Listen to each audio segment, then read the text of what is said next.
first and foremost, hi everyone. So welcome to today's organic social session. So today I'm going to discuss how I approach organic social, a massive set of channels you can leverage to grow and reach, you'll grow your awareness, grow your consideration. I'll walk through how to build a robust and executable content strategy, how to think about themes and content that will resonate with your audience, and how to balance different types of content production, what channels are best for you to work within, and more importantly, how to think about that, and how to create a distribution plan that will attract an engaged audience. I'll also bring you through a suite of really helpful tools that will help you scale up your content production and distribution as well. So I like to kickstart this session by telling people how to think about this from the get-go, with a little bit of my own personal experience as well. When you want to grow your business through social media, you have to ask yourself what your goals are. Is it to get customers or is it to grow your metrics? When you focus on your customers, your metrics will naturally grow. But when you focus on the metrics, it can be difficult to grow the audience on the platform. What I mean by that is chasing followers rather than chasing customers. And I'm going to discuss the topic of followers towards the end when we're looking at reporting, because a lot of people disregard them as a vanity metric, but I actually think there's validity to that metric as well. And we'll discuss that in a little bit more detail. So here's a post I did a few weeks ago. Apologies for these horrendous screenshots. But this is a contrast of a normal post I do versus something else. So I was getting a little bit tired of putting so much effort into really high value, long form educational videos, getting very slow traction on my metric growth. So I took a little bit of a leap and I started doing a couple on trend content, I guess you'd call it.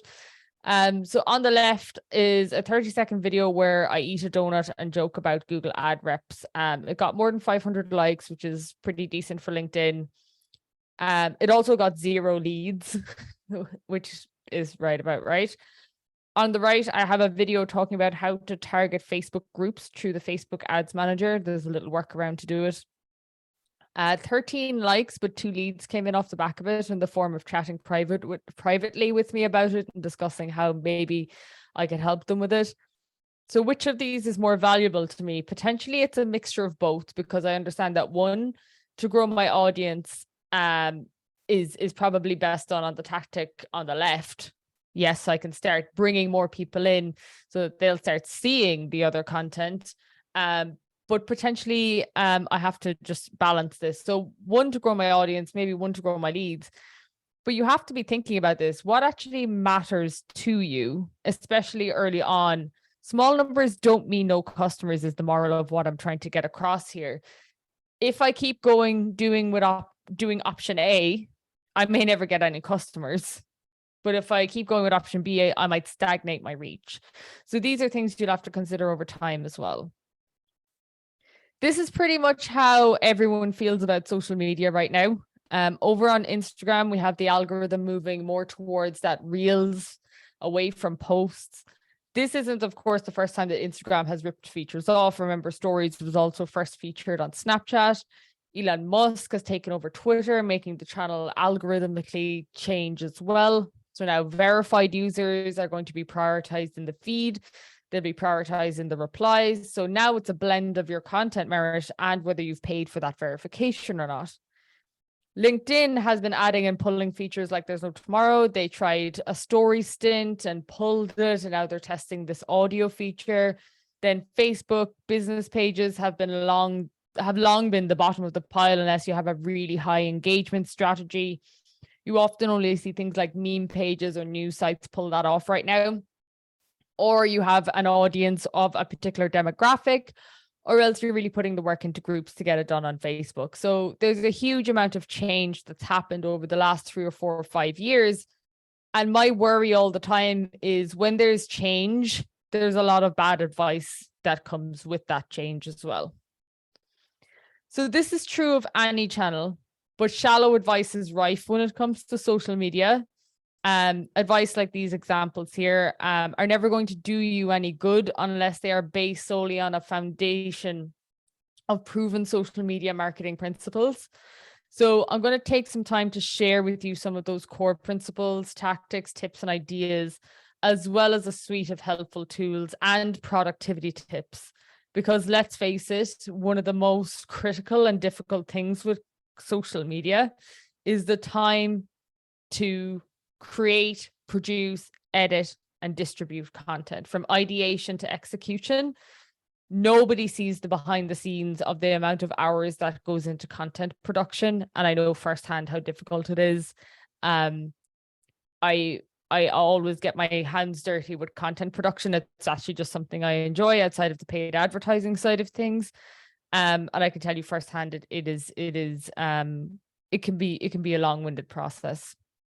So the big mistake people often make is they see a new shiny channel or medium or way to potentially reach people. Think TikTok when it came out first. They jump on and start making content, but they haven't done the critical step, which is looking at the channel and looking at their audience and connecting the dots between those two things first. So Facebook is a good example of this. So people assume that it's a much older demographic and disregard the channel maybe without considering groups. Or take TikTok, for example. People assume that their older audience may not be on there, but forget that their niche space of selling a really specific genre of books and haven't dug into the world of book talk, for example. So different platforms cater to different niches differently. If your audience isn't on a platform and you jump on a platform, that can be a bad thing. But also you can jump on a platform in the wrong way and not use it the way your niche uses it as well. So the types of content that do well differ, and the way in which your audience can be approached differs too. So if your audience is on 3 or 4 different platforms, they also behave differently on different platforms. It's a little bit of a bizarre example, but I also like to, you can compare different social media channels to different cultures or different countries. When you jump to a different place, people act, behave. It's a culturally different environment. The nuances, what behavior is appropriate, not appropriate, differs. That's why, you know, Twitter was rampant with trolls. That behavior was tolerated there for a very long time. There's a lot of different things that happen on different platforms. This makes social a lot of work, and knowing where to place your efforts is critical. You have to look at your market first, the themes of content second, and the platform last. So who is your market? What information do they need? And we'll dig into how you position that messaging in a moment. And then where do they hang out, and where can I place content effectively to reach them in line with my business goals? A buyer persona strategy is a good place to start here. And they're not the be all and end all, but if you haven't looked at one before, check it out. You can get templates on HubSpot and all over the internet. If you just Google buyer persona document, don't live and die by it. You can change this over time. It's never one and done with your audience. It's always going to be moving. But it's something to take into consideration. You have to know your market before you start knowing what content you're going to produce, and then what social platform are you going to distribute that on accordingly. When it comes to the messaging side of things, I like to use what's called a highs and lows strategy. So your audience highs are when your audience are thinking about things like their wants, their hopes, and anything they would maybe fall into a desire bucket. In contrast, the lows are when people are looking at things like their fears and frustrations. So once you have identified the potential highs and lows, you have to figure out how you're going to connect with those. And the 3 core principles of messaging on social fall into either educating, entertaining, or engaging the user. None of these are about selling. So you don't connect with someone about their high or low and offer the product. You offer the solution. And what you're going to, how you position that may fall into either telling them some key information, entertaining them around it, or engaging with them around that as well. Remember that social media across the board is actually a social channel. People can sense sales pitches a mile away. You wouldn't knock on, you wouldn't go to your neighbor's house and a person and just start a sales pitch. You start a conversation first if you want to sell them something. If you're going door to door, you're going to start, start conversations with people first. And that's critical on social. The holy grail of all of this is, can you do these three things together? Can you educate people in an entertaining and engaging way? That's where you can bring all of this together in a really effective way. So here's some examples of posts that frequently are seen on social media that just are the bottom of the pile when it comes to poor content. Sales, saying happy anything, happy Friday, happy autumn, happy, like all of those things typically fall into that, just posting for the sake of posting. Your standard promotional products. I think Canva as a tool is fantastic, but one of the biggest mistakes people fall into is thinking that their templates are ready for social without kind of thinking about it a little bit more. So these are posts that are, very much disregarded on the platform very quickly. There's no two ways around it. These are something you will all scroll by unless there's something you have posted by someone you happen to know, and you're engaging with it off the back of that. So to get started on creating high performing content, regardless of channel, all this starts with an idea based on your customer's actual needs, engaging, entertaining, or educational. It has to have a hook. You have to capture attention. Attention in that first few seconds is critical. A key thing if you're in the video is eye contact, and that means you looking directly at the camera lens if you're going to capture focus. So a known human behavior is, focus with eye contact.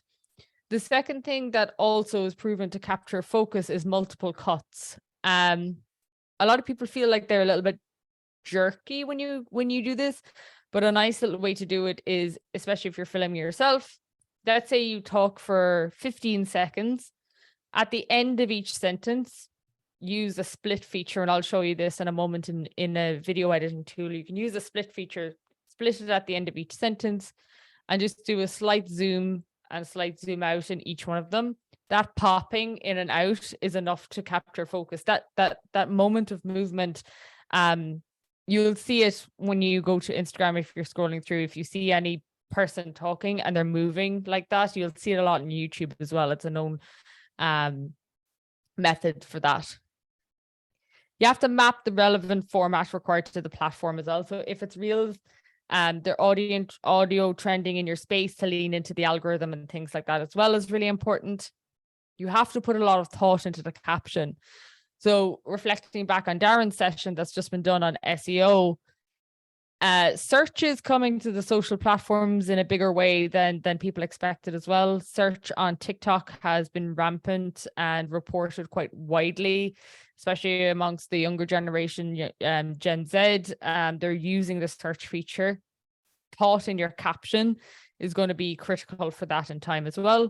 So I'll go through those shortly as well. The cold hard truth to all of this is that the future of social media, at least for the foreseeable future, is in video.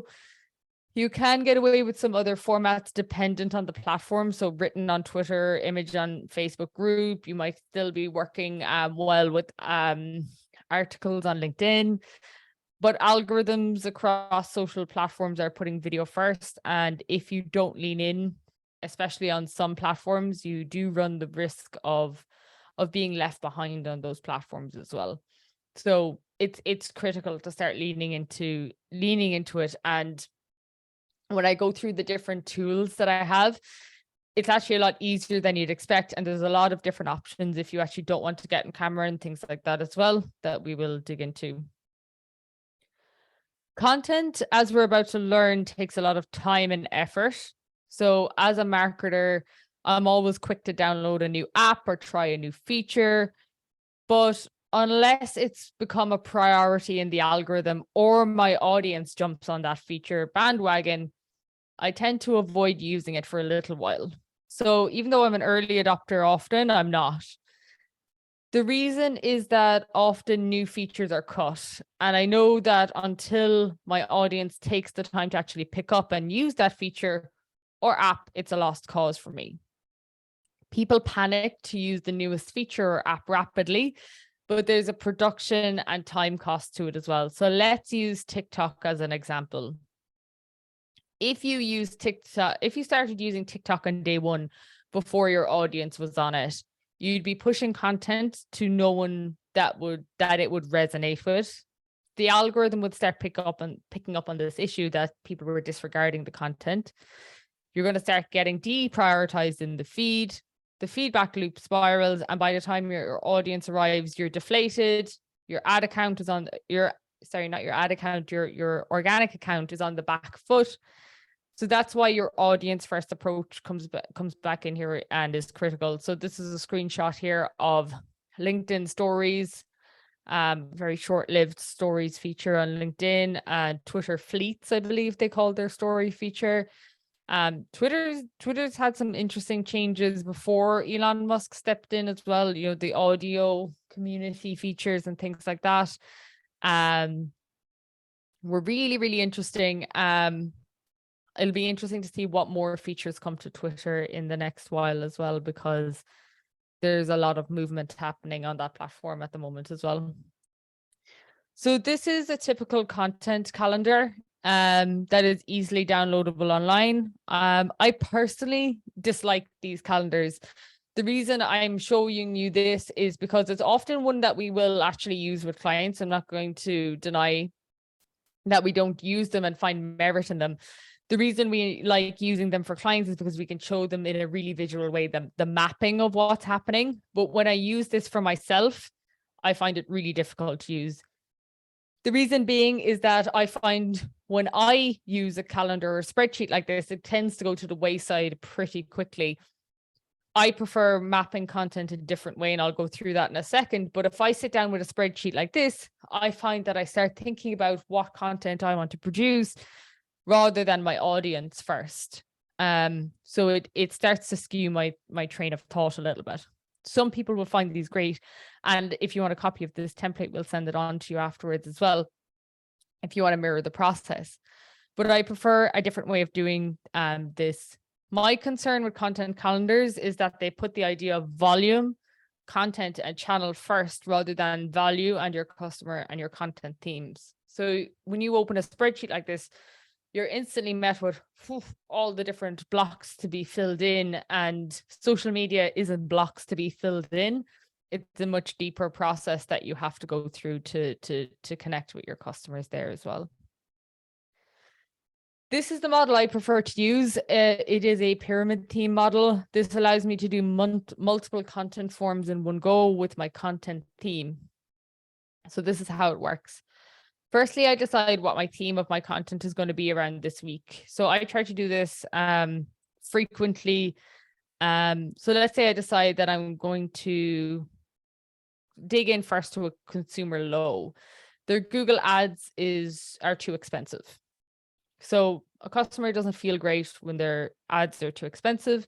And what I'm going to do is provide educational content to go against that and to help them. So that's what happens at the top of my pyramid. So from there, I'm going to map out 6 to 8 key reasons to why that happens. So again, I focus a lot on educational content. So that's why I'm looking at reasons why and how to share those fixes. Once I have my 6 to 8 key points mapped out, it's time to start my recording. So my favorite tool for this is Veed, and I'm going to show you this in a moment. But what I'm doing here is making a long form piece of content. I'm recording straight through the points typically. Although I have been known to quickly change my jumper in between each one, so it looks like they happened on different days, but that's a slightly different point. You can just record the whole way through, touching on all 6 to 8 questions that you've put together or topics. The beauty of this is that I now have a long form piece of content if I've recorded in one sitting. Perfect for a podcast episode or a YouTube video. And once I finish recording the long form piece of content, I can take a moment to summarize each piece into a snappier 15 to 30 second portrait clip. This is just to diversify it. Going back to the original long recording, I can now chop this into 2 to 4 minute videos for LinkedIn, potentially Twitter. I have my short clips ready for Reels, and now I'm ready to start scheduling and mapping backwards to the calendar. So this is the process I like to do first. You can still use the calendar, but typically when I'm at this stage and everything is cut up and I have it all folded up, I'm going straight into my scheduling tool, or I'm looking at, mapping it straight out. That's why I rarely end up on the calendar, because it would be like double jobbing for me if I'm doing it for myself. So that's the process there. Let's take a food business as an example for a B2C comparison. So I understand that my example there was very nuanced to myself. So let's say you have 5 amazing recipes. Your long form video might be you at the table with all the ingredients to these 5 recipes. You could kick off by talking about how much the ingredients overlap and how you're going to make these 5, absolutely amazing meals from it, guaranteed to keep all the family happy. Your 6 points might be video 1, topic 1, the low ingredient counts for multiple meals, and then recipe 1, 2, 3, 4, and 5. There you have your YouTube video. From there, you can cut this into different recipes. Now you have 5 shorter videos. From there, you can create snapshots of the ingredients to meal. I don't know if you've seen those kind of videos where, all the ingredients are on the table and you just snap your fingers and the meal is there. For your shorter reels, this is called batching content. It's the most effective way that I have found to create a volume of high value content. And the critical piece of information here is it's very easy to create a volume of content that's not high value, that's as you go. But if you sit down and batch, the thought that you put into it naturally kind of attributes itself back to that high value point there as well. When I think about placing content, how I think about it is, if I want this content to live forever, or it has merit in being evergreen, then it should sit in the feed. If this content is one-off, then it should be in the stories, where it's going to disappear and doesn't clog up your feed. If someone's scrolling backwards through your feed, they should never feel like the content is out of date, is my general philosophy when it comes to whether it should be in the feed or in the stories, or in a disappearing feature or in a forever feature. Content recycling then is often overlooked. So people feel the pressure of having to create more content all the time. But if you're doing a batch of content every second week or every month, in 8 months' time, you can take that month off and recycle some of your old content. So content production is particularly draining, from a psychological viewpoint. It's hard work. There's a long wait to get traction, and you have to give yourself breaks. I've been either batching or recording content as I go, as many months as possible since about 2018, and lots of things are outdated in my industry since then. So that's why I've had to disregard some of those videos. So a big learning for me was trying to create as much evergreen content as possible when I was creating content. I think that goes for SEO as well. You don't want to write a lot of time sensitive content, but it depends on your scenario as well. On social, you don't want to be doing that either. But luckily, if I stopped making content tomorrow, I probably have a backlog of about 150 to 200 videos that I could just keep reposting with a fresh point of view in the caption.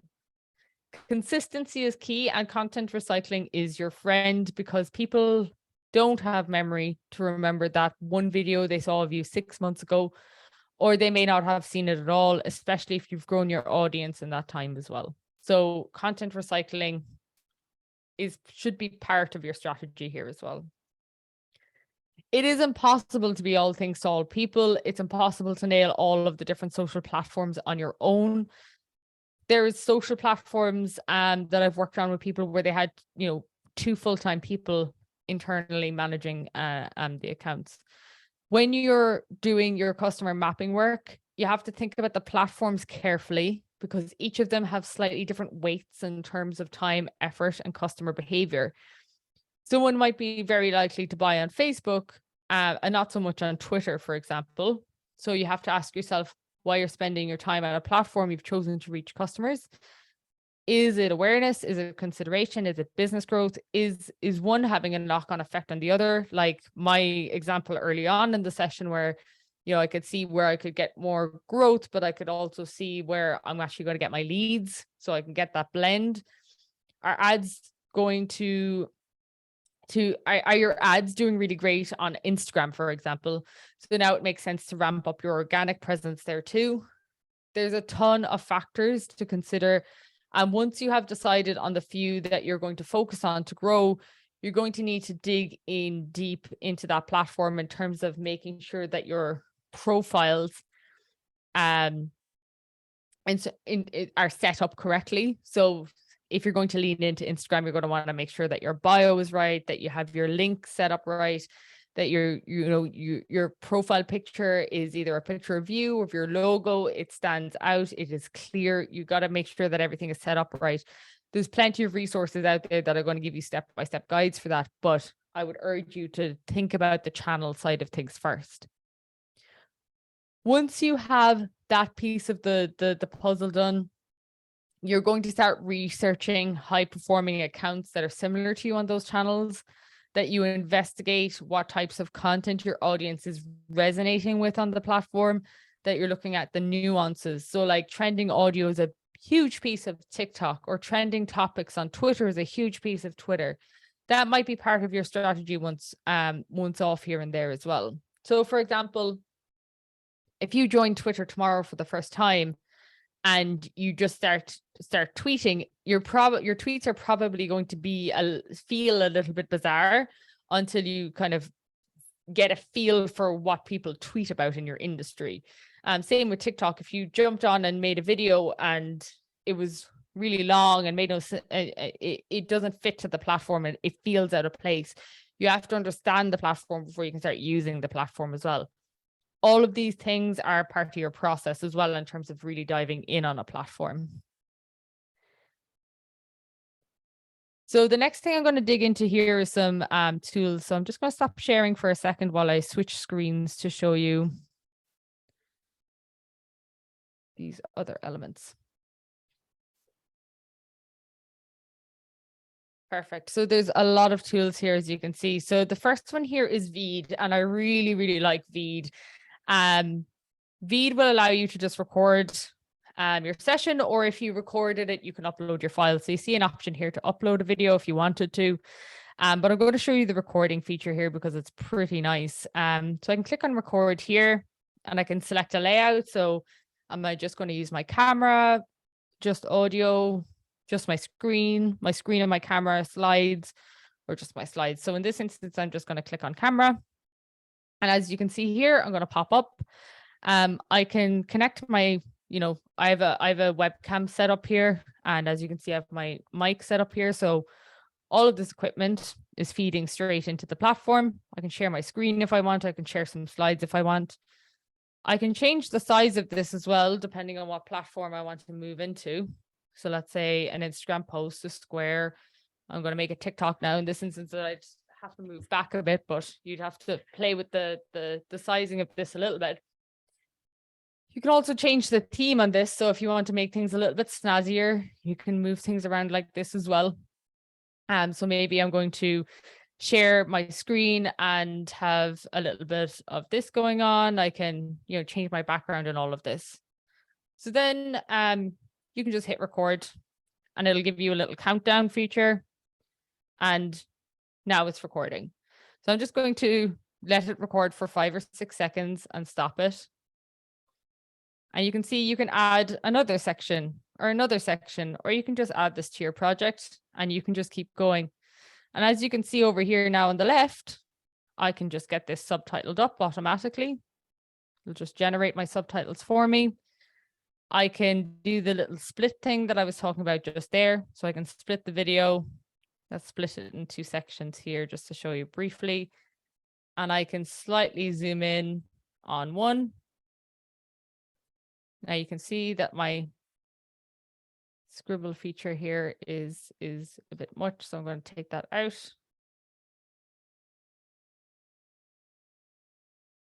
So you can see, and now it's recording exactly what I was saying.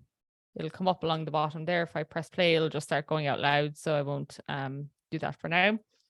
But I can change my subtitles into any style that I want. I can add elements like a little progress bar of how long the video is. I can move all these elements around. This is like Canva for video. You also have elements like, animations, emojis, sound waves, GIFs, pretty much anything you want. It's really simple, interactive tool. I use it to get my content done. I've made Craig start using it to get his content done. It's just really nice. It's a really nice interface. It has all the basic editing tools that you need to get through your editing process there. So v.io is fantastic. I think the subscription is $11 a month, give or take. Capwing is like a cheaper version of Veed. It doesn't have the recording feature, which I particularly like, but it has most of the others. So video editor, meme generation, subtitles, trimming, adding text, removing the background, things like that. There is a free variation on this, which is why I show it, because you can export it and just Google a tool that removes a watermark, if you want to use these for free as well. Comes with a lot of templates as well. So capwing.com, fantastic for video editing and creation. If you want to get a lot deeper on the video editing side of things, I highly recommend checking out Wondershare Filmora. This is a tool that you would download and it would sit on your desktop. It is, I would only recommend it if a tool like Veed or Capwing was just becoming too difficult to use.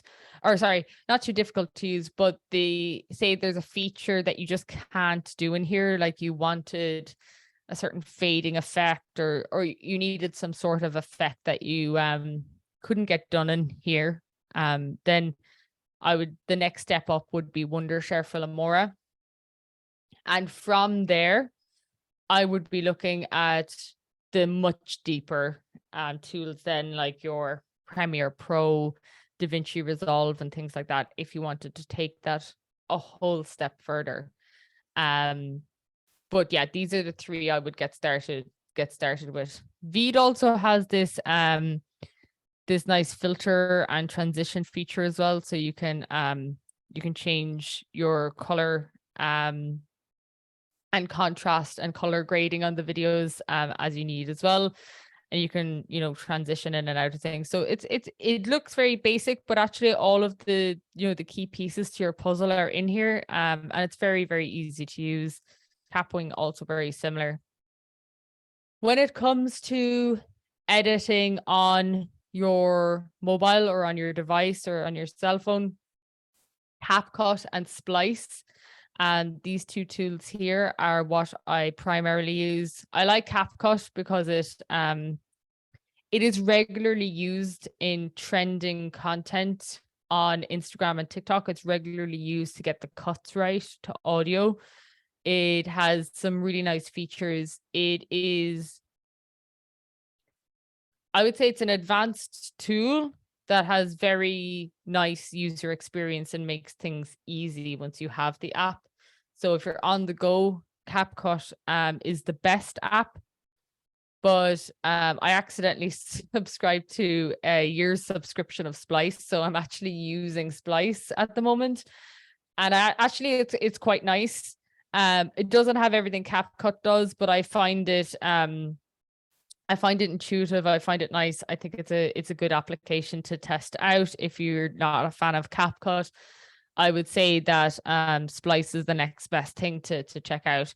So the video editing suite that I use is Veed. I rarely use Capwing. I used to use it all the time. But the Veed side has just gotten so good with the recording built in. You can also go live directly from Veed. I should have mentioned that as well. Let me just maybe I can go back a step here. No, I'll be going back for days. But there is a go live feature inside there as well, so you can connect your social media channels and go live from Veed directly if you want as well, which is really handy. So the next thing really on the video side is, if you don't want to be on camera, you are going to have to look at a lot of other solutions as well. So the first one that you can look at is Lumen. I like Lumen because what it does is it turns blogs into videos. So it has a little AI feature. You can put in your blog and it uses stock content to bring your blog into a video. It's fine to do that, but for me, a lot of that can be tick the box exercise. It doesn't look necessarily great when that is done as well. there is this second variation of this, which is called Synthesia. This is an AI video creation platform, which is really interesting. So you can feed it the text, and this person starts, saying it back to you as if they had recorded the content. This is a little bit creepy as well, because I think all of the people in Synthesia are AI as well, so they're not real people either in the videos. But they look pretty real once you get it all together. So you can blend this with stock video as well. You could, in theory, make an AI face of your brand. I assume that will come in time. But these are the early days of this as well. So I was surprised by the pricing of this. It's not overly expensive. But it's pretty interesting. The other thing that this is really good for is explainer videos on your site. So if you are, doing product tours or anything like that, using a tool like this instead of going off and getting them done, they're crisp, they're clear, they're professional. So it's a particularly interesting tool to check out. So that one is synthesia.io. What I will do after the session as well is I'll compile a list of all of these tools to make sure we get them over to everyone as well. So Lumen, great for the blog to video. Synthesia does the same concept, but just AI is going to read it out. I've tested this and the AI doesn't sound robotic. It does sound some way human. You can also change the accent on them, which is fun to play around with. They're not very good at an Australian one, but that's neither here nor there. The next tool is the one that everyone knows and loves, Canva. Canva is fantastic. If you happened to have not checked it out, it's typically unusual for people to have not used Canva at this point. Really interesting business story if anyone wants to go off and dig into that world of things as well. But I think Canva is probably one of the last standing tools that hasn't been, swooped up by the Adobe suite of things. Figma has been bought out by Adobe. Yeah, so it's worth keeping an eye on if you're interested in it from an entrepreneurship perspective. Their story is really cool, but the main beauty of Canva is that it has all of these templates that you can use. So let's just say I want to make one about Facebook. Facebook ads. I should have been more specific. Let's say Facebook ads. So you can see here, you can just click on one and you can change it around. You can import all of your brand colors in here. You can import all of your brand information. It's fantastic if you're just getting started with the world of content creation and you haven't done anything like this before. I would recommend just using it carefully, because everyone is using these templates.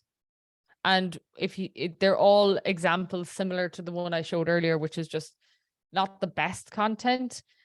Their video editing suite, I wish it had come as far as Veed on the video side, because then I think Canva would be the ultimate tool. But I think a lot of imagery content is going to the wayside right now, unless you're forcing it in front of people with ads. So I think the video side is taking over, and you just have to be really careful with the templates on Canva as well, because if you search for Facebook ads and you're going to use this as a Facebook ad, this is the first one that's come up for everyone. So you have to bear that in mind as well when you're looking at these. The next tool is Envato Elements. Anything in the Envato suite, I'm actually just going to show you another one as well. Anything in the Envato suite of tools is absolutely fantastic. I think at this point, Envato probably owe me some sort of referral fee, because I recommend this so much. But essentially, it's a subscription. It's about, I think it's $29 a month, but you've all of the stock video, motion graphics, video templates for all of the different video tools, music, sound effects, graphic templates, graphics, presentation templates. So if you want to do a picture or anything like that, you got Google Slides, PowerPoint, Keynote.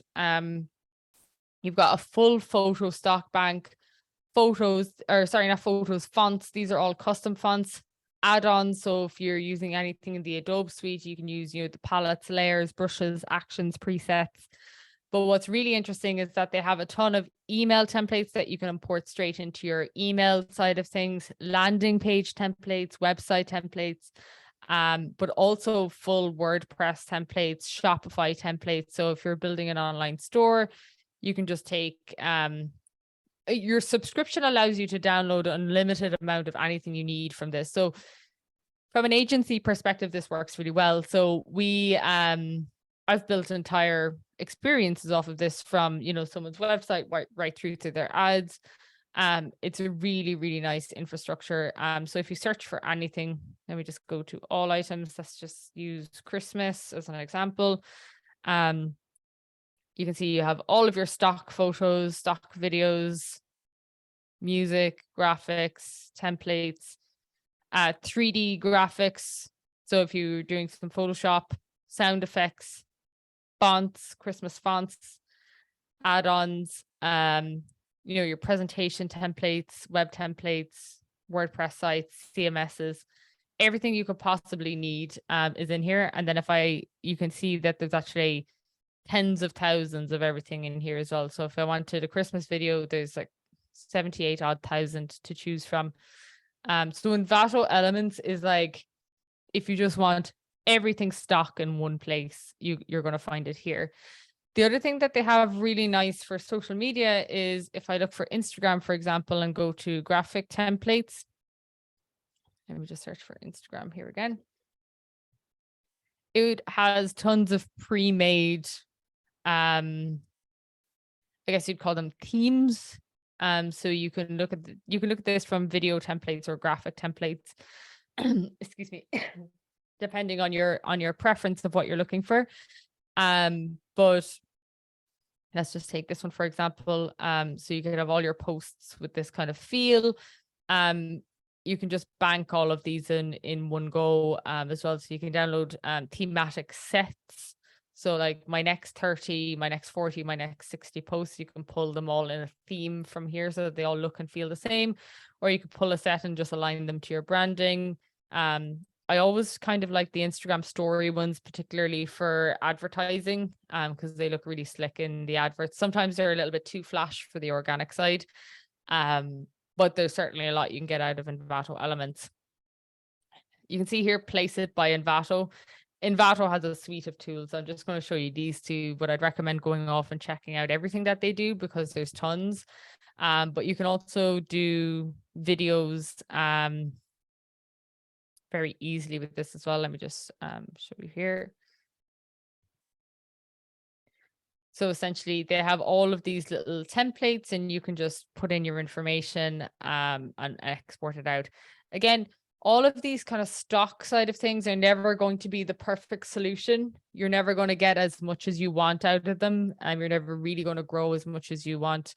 You can get your ads. Maybe these will work well in your stories, but you're never going to get, real account growth unless you're a little bit more authentic. People can sniff out the stock content quite quickly.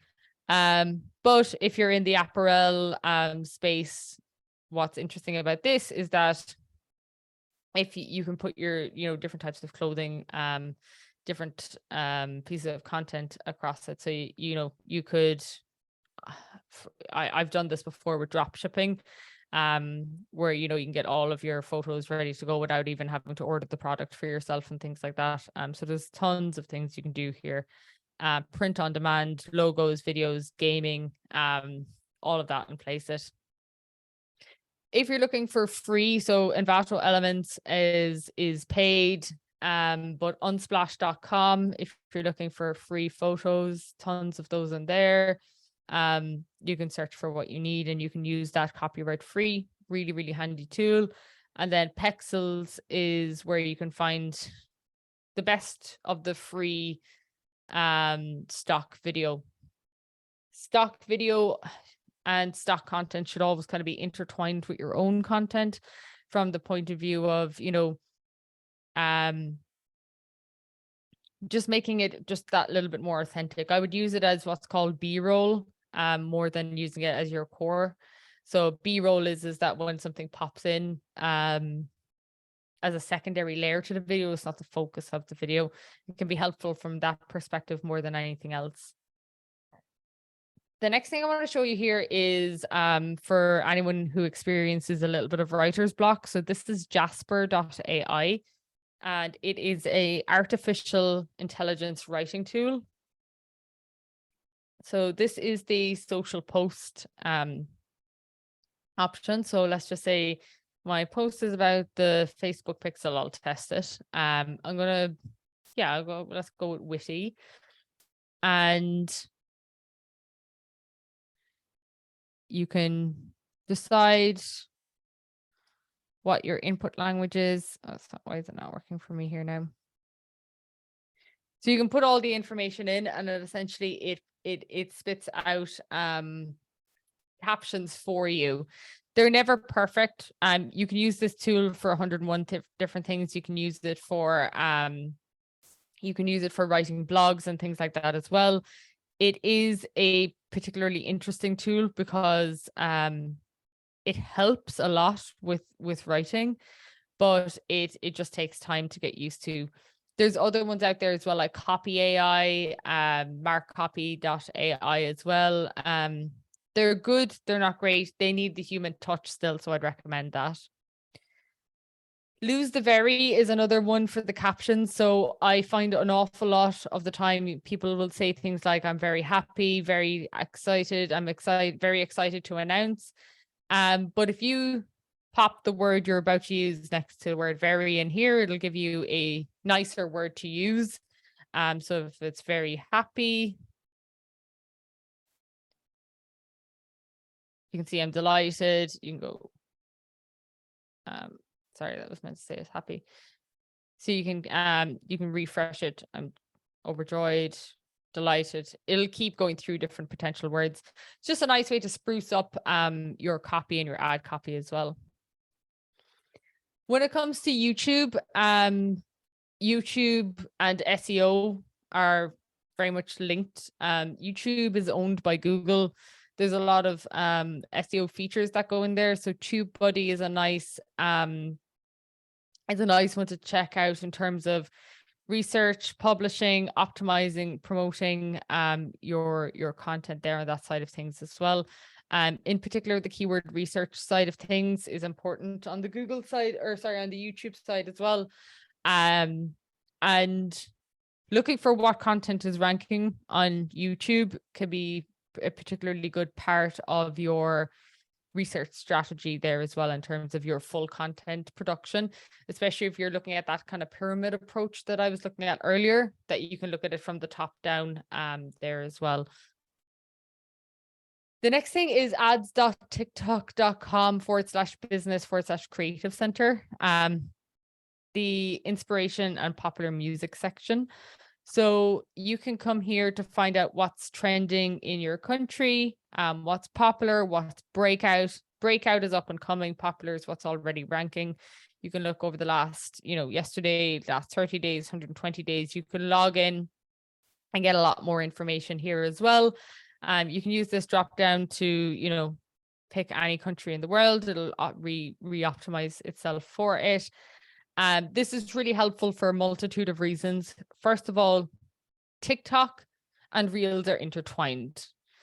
Even though they're completely separate businesses, what trends first on TikTok usually has maybe a 4 to 6 day delay time before it's trending on Instagram Reels, because everything has just been mirrored across the both of these. So TikTok's Creative Center is a really nice tool that will help you find out what hashtag songs, creators, videos are ranking at any given time, so that you can use that as inspiration for your content as well, especially if you're using short form content as your primary avenue to awareness and consideration with your audience.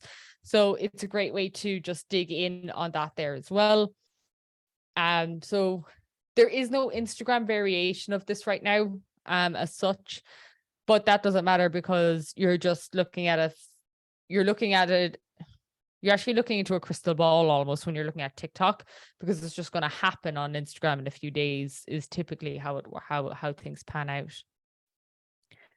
The next thing here that I'm going to show you is a Tweet Hunter. So if you're looking at Twitter, there's tons of these tools at the moment, but I try to stay away from them in terms of, from my own perspective of actually just creating content.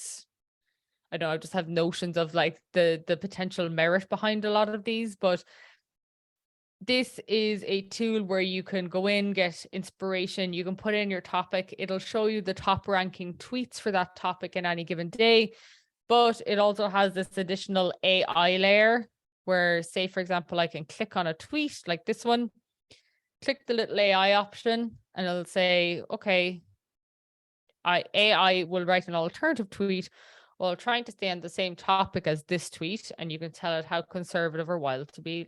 Let's go wild. And you can generate it. And you can see over here on the right, it's just starting to write it.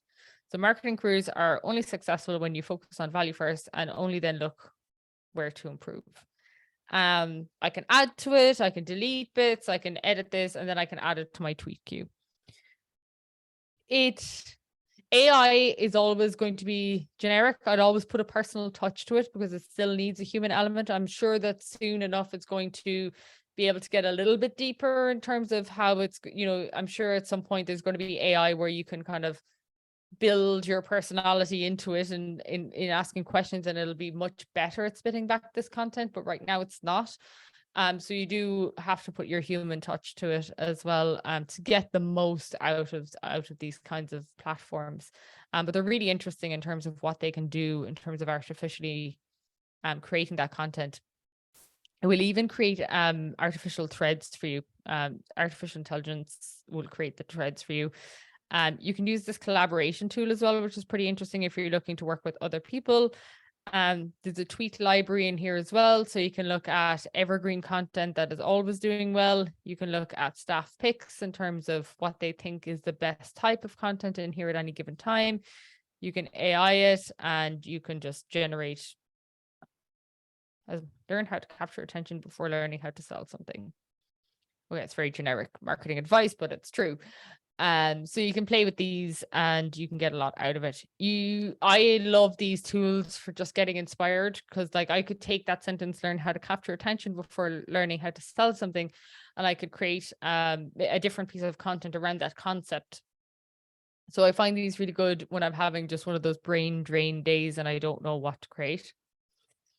Hootsuite then is our agency-wide go-to tool for scheduling content. If you want to use it all in one place, we recommend Hootsuite.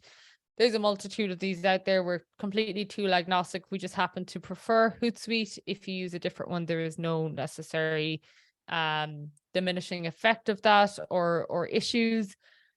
The one thing I would say though is it's just something that niggles for me is I still prefer to post directly from the platform. The reason being is that it's not atypical for these platforms to dislike third-party tools. And Hootsuite is one of them. There's no proof to that. There's nothing to that. I haven't seen any evidence to that. But when you link out from a platform or you inject content from somewhere else, it never performs as well. So I'm conscious of it, but there's certainly debates from different marketers around the validity of that argument as well. So I take what I'm saying there with a pinch of salt. Using a tool like this to make your distribution more effective is better all day than not distributing your content at the same time. This is Modash. Modash is a tool that we use to monitor, view, and deal with anything in the influencer space. So you can look at these across Instagram, YouTube, and TikTok.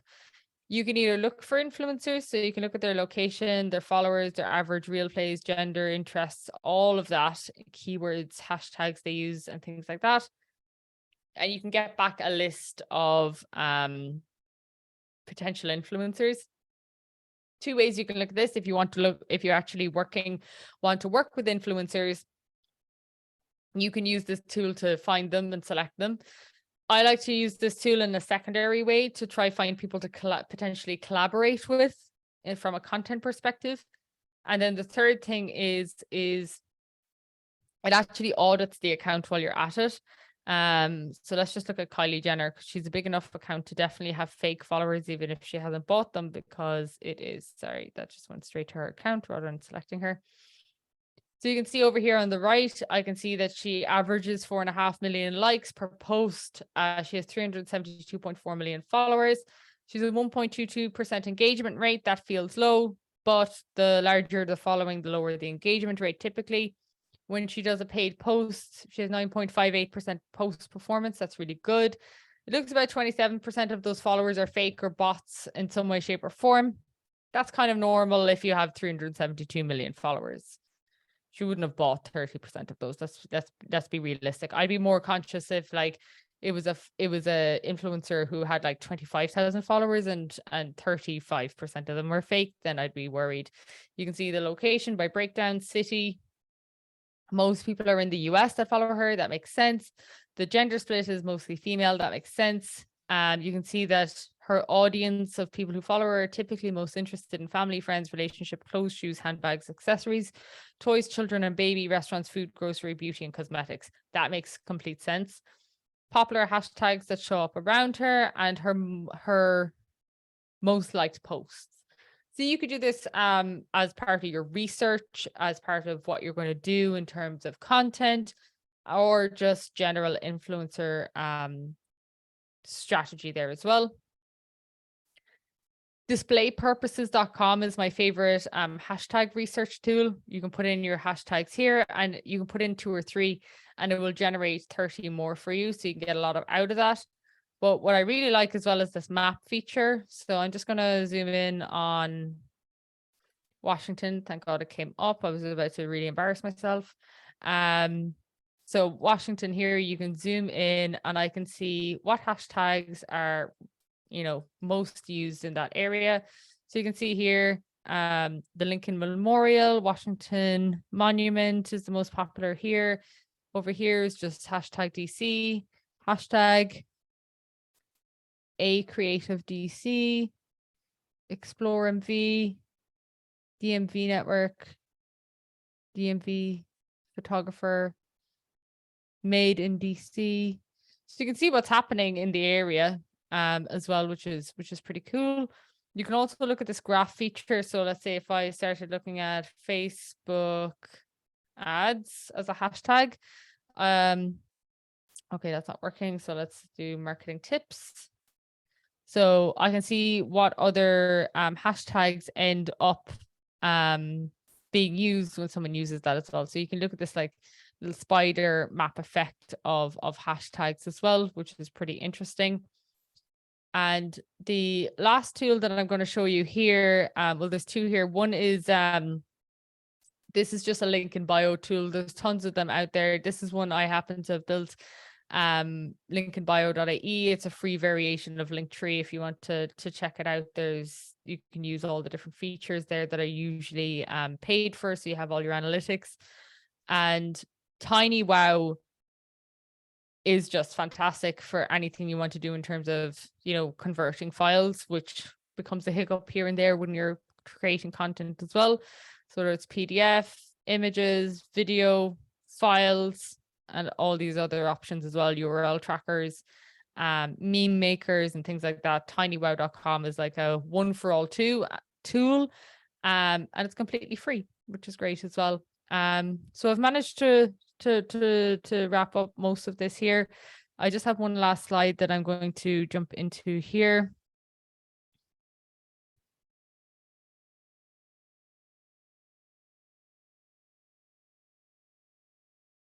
So the last thing I want to talk about is the metric side of social media. So you have followers, impressions, reach, engagement, all of that.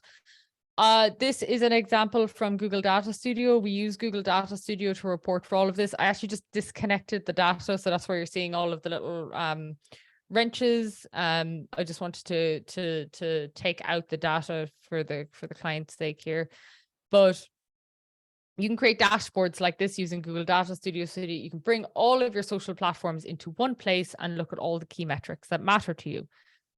Everyone knows that everyone says that followers don't matter. They do if it's a key part of what you consider growth. So if you're putting out good content, you're putting a lot of effort into that content, and your impressions, reach, and engagement are increasing, your followers should be increasing off the back of that. And you should be monitoring it as a method of figuring out if your content is resonating. Impressions and reach, the more people you reach, the better your content is performing and resonating. Engagement as well on website clicks and shares, all of these things are important metrics to monitor. But last but not least, just remember that these are social channels. You need to be social. You need to connect with people. You need to learn the nuances of the cultures and the subcultures on these platforms.